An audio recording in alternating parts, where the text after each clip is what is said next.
In a time where all podcasts are the same, two guys have decided that enough is enough.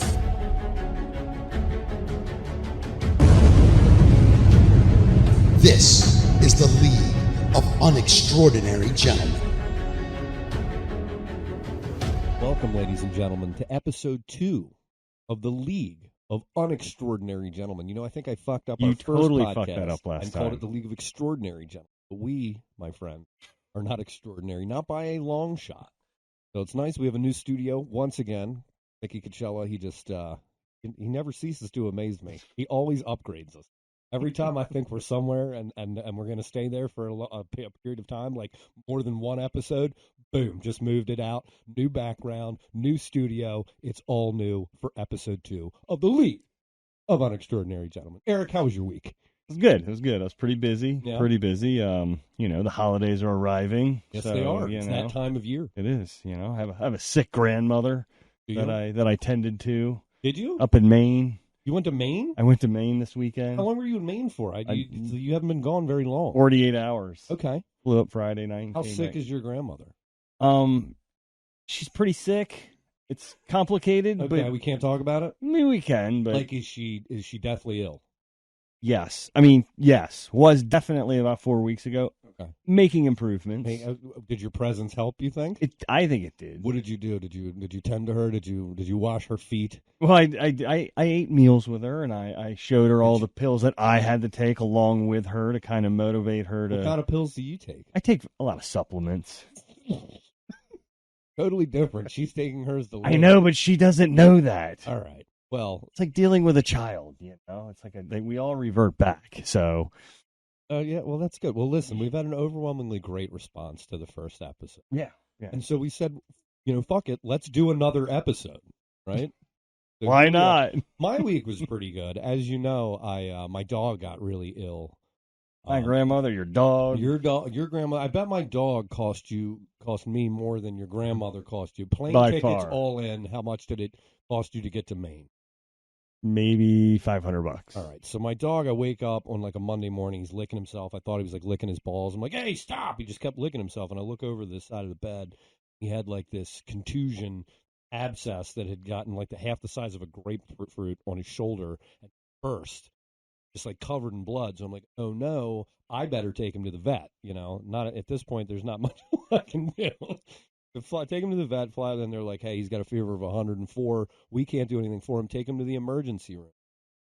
Oh, the emergency people. I have insurance. You know what I mean? I don't have insurance for the dog. Long story short, tap dance, they had to do this major surgery. How much? I think I've told you how much. Just guess. Take a lowball guess so I can shock the listeners. Like $2,500. It was $7,000 all in. Yeah.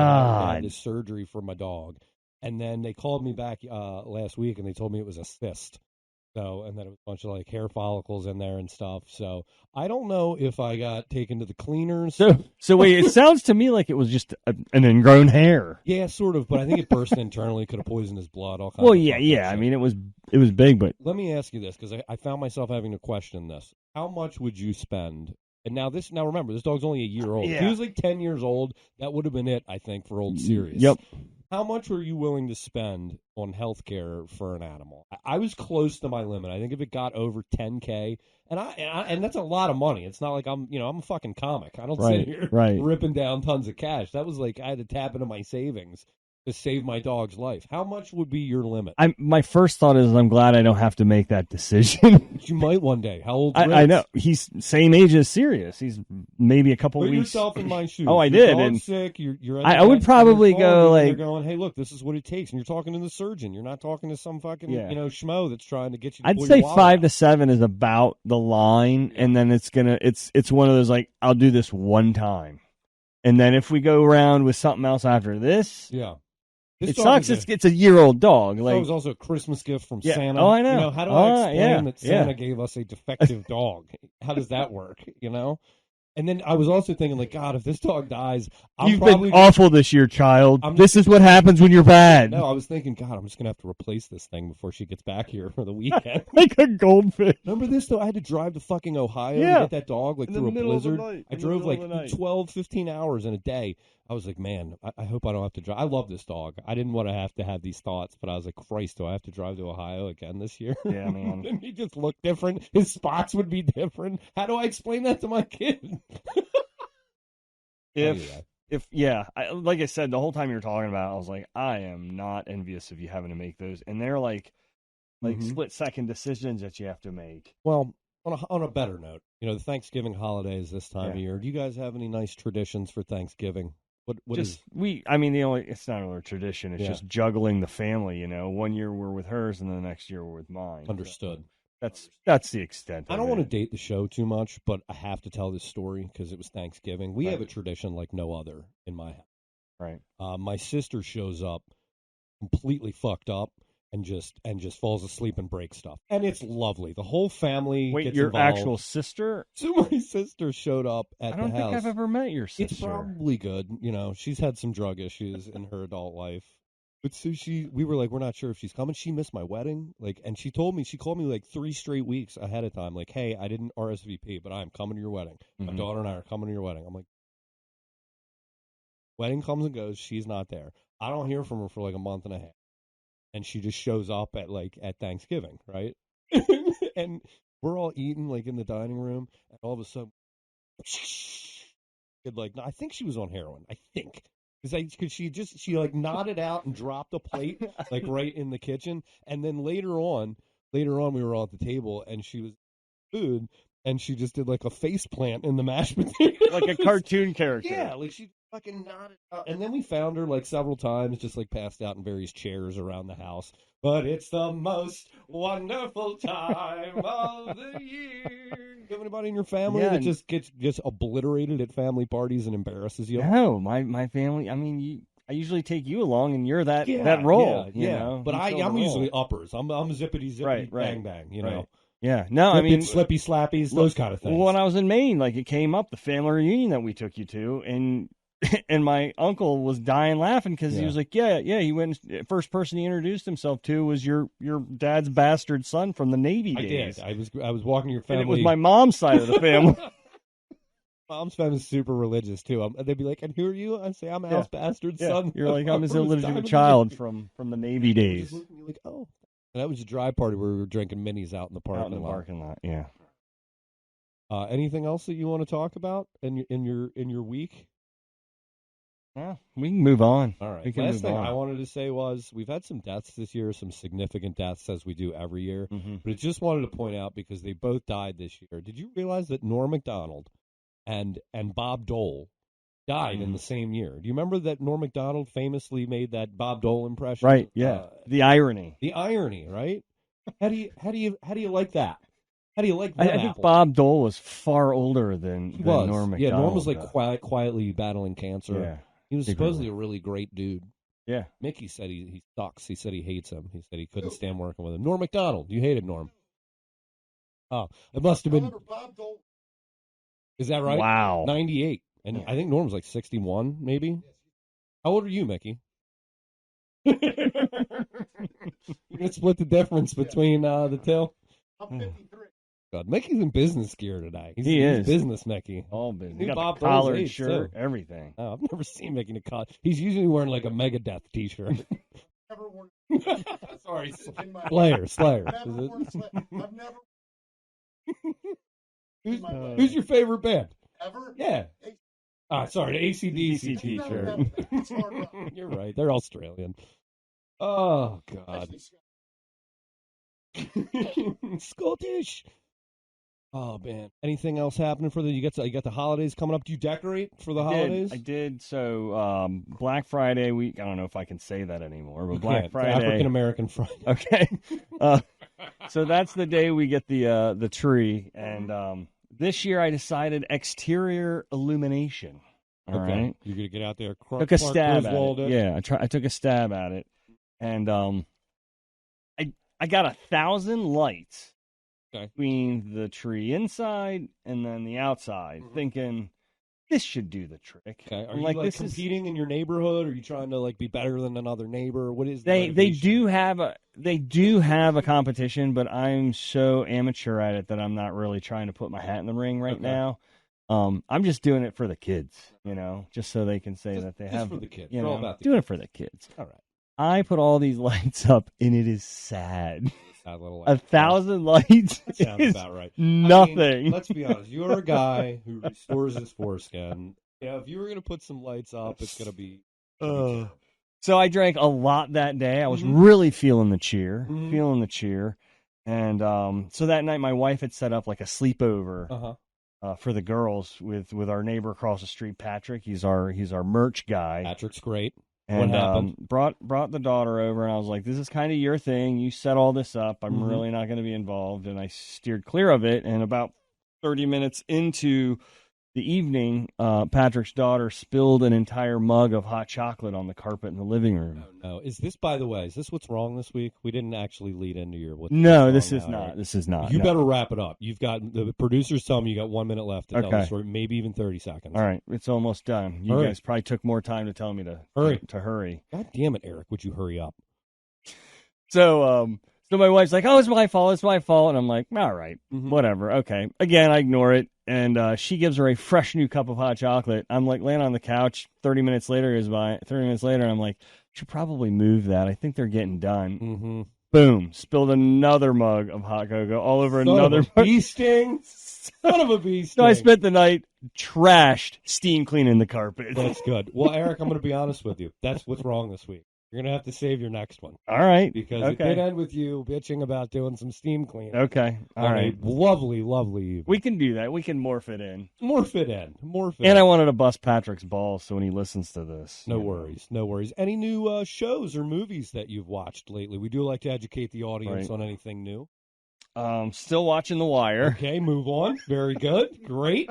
That's about a decade, maybe 15 years old, and you are not allowed to talk about that one anymore. Anything current? I did start the Wheel of Time. Ooh, so did I. I put it in as my show review. You can't do that. You fucking stole mine. I stole it. You had something else listed here.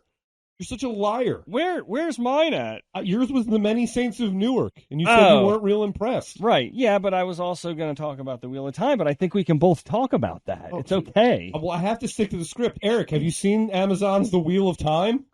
Yes, I have. All right, just a single score for the episode at scale of 1 to 10. For the first episode, I'm going to go with an 8. I gave it a 9, and I want to just educate the audience real quick. As legend would have it, this is the description of the show. A few years back, Jeff Bezos demanded that his team at Amazon create a fantasy epic that would put Game of Thrones to shame. This, The Wheel. They spent over $10 million an episode. I hope to God it stays good. It was terrible for like 35 minutes. Yes. And then when them creatures showed up and people's heads were getting ripped off and people were getting slayed and there was magic and shit, I was like, I'm all in. Yeah, I was standing up pacing. I was like, what the hell happened? All in for The Wheel of Time. So we agree. It's got a stamp of approval. It Unextraordinary? does. It is extremely unextraordinary. All right, great. You want to do statless sports? Bring it. Let's do statless sports. Marv? Jump shots. Goals. Running. Balls. Defense. Champions. Thank you, ladies and gentlemen. I'm Marv Albert, and welcome to another edition of Statless Sports. We'll do some scores from around the league. Last night, the Booger Hole West Virginia Snot Rockets climbed and sneezed their way to a win, taking down the Intercourse Pennsylvania Missionary Onlys 75-71. The star of that one was Philip the Schnoz Schneider, as he poured in 44 for the Snot Rockets. It was a dry night for Intercourse, as they missed 60% of their shots, seemingly unable to get anything flowing on offense. And in the game of the week, the Big Rock Candy Mountain Big Red Rock Eaters took the Cheesequake, New Jersey Barking Spiders to the bone, beating the Spiders by a narrow score of 172-171. Damn. Huge game from Ronnie Bubbleguts Bartholomew, who ripped a win-breaking performance, dropping 87 in the ass-slapping victory. And then finally, a little news from the NHL. The Philadelphia Flyers season just got a whole lot crappier.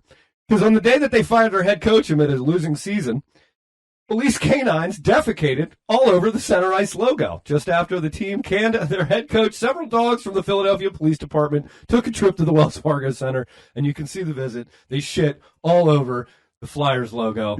I grew up a Capitals fan. I think it's lovely. Eric, your thoughts? It's a real shitty situation. It's a I'm shitty going. situation. I'm going lowbrow. Oh, man. Well, that, I believe, is going to wrap up the Sports Corner. Anything to add, Eric? Those are some sweet scores. Stapless Sports. Now it's time for Earth is Full.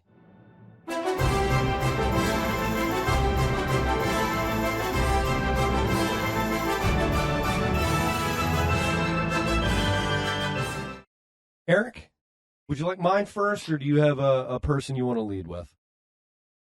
Dealer's choice. I'm going Ooh. to start this All right. because all right. I've had enough of this, gentleman. Jared Leto. Earth is full. You gotta fucking go. Have you seen this guy in the House of Gucci movie that came out in the fall? That came out recently. I have not. He's wearing like a fat suit and like all these prosthetics. I read this article where like Al Pacino said he was completely unrecognizable and blah blah blah. And then the reviews for this movie came out, and everybody was like, "Hey, the guy he's playing, Paolo Gucci, wasn't fat." Like, Jared Leto just put a fucking fat suit on, and people were like, all right, like, let's just go with it. And he uses some, like, Super Mario, it's me, Jared Leto. People said you couldn't get away with this. And like, He's an unmethod actor. dude, he's so bad. Like, I don't know where we fell down and determined that Jared Leto was a good actor. It was like Dallas Buyers Club, maybe? I don't help you guys. I was very fascinated by this story. Mm-hmm. Could not believe that Al Pacino, short in stature, Yeah. to play. Yeah. Meanwhile, they got the great Italian actor in the world, and that's not good enough. Good, yeah. No, not even good. That's just the worst you could fucking do. Al Pacino, by the way, just kind of plays like old Jewish guys now, which I really it's fun. He's just kind of grown like in the Once Upon a Time in Hollywood, and then he was on the show Hunters. He just plays like old Jewish guys now. You know, he's super Italian though. He's like the most Italian actor. You're right. Anyway, by the way, and Jared Leto, like when he played the Joker, they were saying he was like sending like used condoms to like the actors and like all kinds of props and shit to like method act, and they cut like 95% of his scenes out of that movie. I'm done with you, Jared Leto. You're Earth gone. is full. You're Eric, gone. your person. All right. You know, with all the horrible things going on in the world. You got to pick one.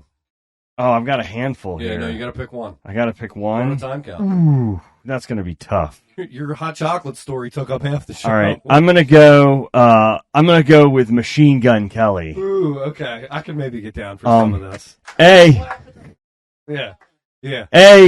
he's just a terrible musician. He was a good rapper. I think he should have stayed in his lane. But B, I just recently saw a video where he like climbed the rigging of a stage and then like Eddie Vedder. and then like hung off of it upside and as if that is going to make his singing any better. But I'm just like, you're an idiot. Yeah. Like you're like 50 to 100 feet off the ground. He was good in the dirt, though. He was. Okay. He did do a good job with that. But Uh-huh. Eric also had a major problem with. He did. Remember? Yeah. Yeah. So, like, what is going on with Eric that he hates Megan Fox? Yeah. And they rape you? They turned him down. He saw him at a party one time. Yeah, that's happened. They did. And they were like, "You're They that shot me idiot. down." You're that idiot that takes his shirt off at comedy shows." And Machine Gun Kelly leaned over to her and he's like, "Burt Kreischer?" And she was like, "No, this guy's not nearly as famous as that. I saw him on some YouTube clip." That's terrible, Eric. They turned you down for they sex. Did. They did. Oh, I'm sorry Awful. to hear that. But he was good in the dirt, though. I mean, he played as Tommy, right? So, Did you like the dirt? I loved it. Yeah, as a music historian. I loved it. Yeah. All right. I could see you wearing a Motley Crue t-shirt. Never.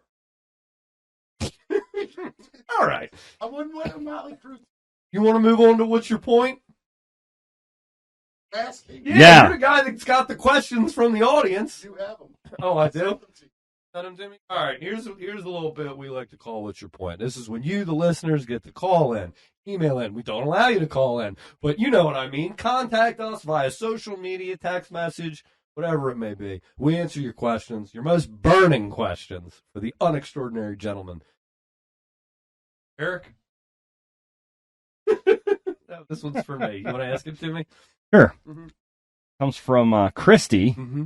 After spending $7,000, Yes. would you ever get another dog? I'm gonna wait. I'm gonna let this one die of natural causes, and then I'm gonna see what happens. you know? Hopefully, it lasts at least 7 years, so it's about $1,000 per year Well, also, I just investment. I want to add that I have a follow-up appointment tomorrow with the doctor, and I'm hoping it's to get his stitches out. It's probably going to cost me like $1,500 because I was like, I think that's just what you pay when you go to a radiology center. I'll do it for $500. You take my dog's stitches out. If you dress like that, I believe you. You look like a businessman. That's the problem with my tie. I've never seen you dressed more professionally or like you're going to play golf. Do you have a glove on your left hand? Well, that's because he stands us up when he says he's going to play golf with us, so we don't end up seeing him at the good. course. Isn't it ironic that he's dressed in golf clothes and he stood us up? It's almost like he's just rubbing it in, yeah. He's ours. That's all I can say. Here's a question from Janice. Do you guys ever get excited for Christmas? Oh, Janice. Sorry. Well, you know me. I walk a different path these days. Instead of Gina, it's Gina. You guys ever get excited still for Christmas, Eric? I do. I get excited for my kids now. Of course. It's, Well, me too. We watched Elf like last week. I like the movies. The one with Kurt Russell where he's the Chronicles. I started that with Olivia last week. Yeah, the Chronicles of Narnia, of Christmas Narnia. Something like that. Hey, you seen 3,000 Miles to Graceland? Yeah, no, I have not. Oh, man, that's some required viewing. That's Kurt Russell. That's the guy from Yellowstone. Should I watch that with my daughter? There are a bunch of elves. Yeah, it's rated R. Skylar loved it. I don't know. Her mother fucking probably shouldn't hear this one. Next question, Eric. So what are your plans for New Year's Eve? That's from I'm sorry. Yeah. Okay. That's from Bill. Bill was asking. Say it again, Bill. What's the question? What are your plans for New Year's Eve? I'll probably eat a pickled herring as I do every year. It's a tradition like no other. I'll probably get a call from my sister that she's lost in downtown Baltimore, and I'll tell her to just follow the fireworks. I don't have a lot. I call I call New Year's Eve's amateur hour. It's like Thanksgiving Eve. It's the night where everybody goes out. As a former bartender, Yeah. I don't like going out on these nights where people people Right, because normally your don't go professional out. drinkers are not out. Yeah, it's a bunch of fucking goofballs. Everybody gets in a fight, DUI, all that shit. Yeah. I'm gonna sit at home and probably watch The Wheel of Time. I mean, sounds delightful. You? I'm not going to do much. I have zero desire to go out, just like you. We are going to get pretty tore up because we have a show 2 nights before. So 2 nights before, and we're New Year's Eve. And you're pushing 50. I'm 3 years away from 40. We don't recover the way we once did. Oh my Especially God, though. You gotta take supplements. It takes me like a week. Yeah, you're an old man. You're an old man, big ass Bert Kreischer. All right, so listen. Would you guys? This is from David. That's my daughter's elf's name. I think it's David. David. Oh, that's David, one of our Jewish listeners. He probably loved the Al Pacino bit. Would you guys consider doing a live podcast somewhere else? Well, of course not. This is our new studio for the week. And How many people do you think we could fit in here, though? Live show. Oh. Podcast. Oh. So, Yeah, let people. Yeah, absolutely. Before, when we had our previous podcast, Paco's Got Balls, that's dead. That's dead as a doornail. But the live podcast part is not. We could have some special guests, like arguably the base comic from the game. Possibly, yes. But we won't have any guests besides the 4 guys in this room. Only if he's dressed as he is right now. Yeah, professional Mickey would definitely be the right podcast material. You, sir, look like a guy, a straight shooter with upper management written all over you. I just want to say that. God, man. Ooh, okay, and the last question, Eric? Oh, this is from April. We got an April. Apes. As the world is trying to survive the pandemic, where do you guys stand on vaccines and boosters? Yeah, I'd say it's a personal choice. All right. Okay? I think you're foolish not to get it. I don't have any boosters because I feel strong and good. I got the initial two-shotter. I have not had a booster. I have been not sick, and God bless America. Eric? Yeah, I think they're ridiculous. No, You I'm just kidding. work for- I look, it's a personal choice. Yeah. I'm not gonna get a booster, but I've done the socially acceptable thing to do, I guess. But Who did you vote for in the last election? I voted for Bob Dole. Oh no, I was hoping you would say who the correct person is, and then I was going to end the show. It was going to be. Oh, well, sorry, I ruined that for you. Who did you root for? Root for? Root for. Who did you vote for in the last election, Eric? That's a personal choice. You're damn right it is. It was Donald Trump. And thank you, ladies and gentlemen, for tuning in to episode 2 of the League of Unextraordinary Gentlemen. As always, Eric, this episode has been completely unextraordinary.